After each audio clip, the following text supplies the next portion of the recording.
విశ్వాసులైన యజమానులు గల దాసులు తమ యజమానులు సహోదరులని వారిని యజమానులు తృణీకరించకుండా తమ సేవ ఫలము పొందువారు విశ్వాసులను ప్రియులై ఉన్నారని, మీరు సేవ చేసేటప్పుడు వారు మీ సేవా ఫలాన్ని అనుభవించడానికి వారు అర్హులు గనక వారికి సేవ చేయవలెను. ఈ సంగతులు బోధించు వారిని హెచ్చరించము. నేను ఏ పని చెప్పినా మీరు చెయ్యాలి. స్కానింగ్ చూద్దాం, స్కానింగ్ రిపోర్ట్ ఏముందో. రోమిలికి రాసిన పత్రిక.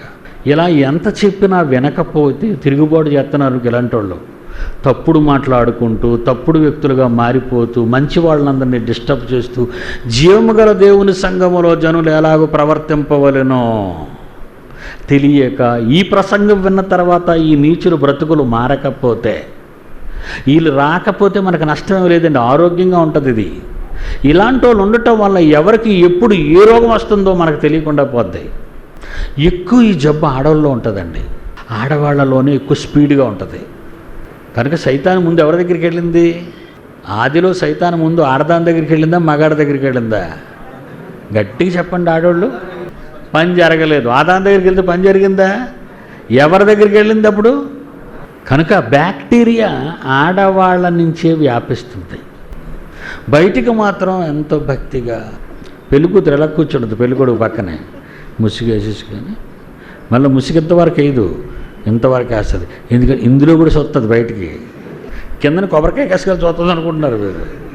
అక్షంతల పక్క చూస్తుందని మీరే కూడా కాదు, ఇలా చూస్తుంది అందరూ పక్క. బుర్ర తిప్పదు, కళ్ళు తిప్పుతుంది. పాప అమాయకుడు కొబ్బరికాయ చేతిలో పట్టుకొని కూర్చుంటాడు, పంచది కట్టుకొని. ఇంత గొప్పది దొరికింది నాకని. కానీ ఆ కొబ్బరికాయతో కొట్టేస్తుంది నీ బుర్ర. ఇది మహానగరంలో మాయగాడు అనుకున్నాడు, కానీ మాయగత్తి ప్రపంచంలో మొట్టమొదటి వచ్చింది. మహాలోకంలో మాయగత్తి వచ్చింది. కానీ వీడికి ఏం తెలుస్తుంది? సినిమా డైరెక్టర్కి పాపమాడు కథ రాసేవాడికి మహానగరంలో మాయగాడు అంటారు, మనల్ని అంటున్నారు. ముందు మహానగరంలో మంత్రగత్తి ఆడది, మగోడు కాడు. చరిత్రలో బైబిల్ అండి. మహాలోకంలో మంత్రగత్తి ఎవరు? అబ్బా. మహానగరంలో మాయగాడు ఉంటాడు, బొడ్డోడులోనాడు డైరెక్టర్. ఆడికేం తెలుసు? సేవ చేయి దేవుడికి. ఏమన్నాడు?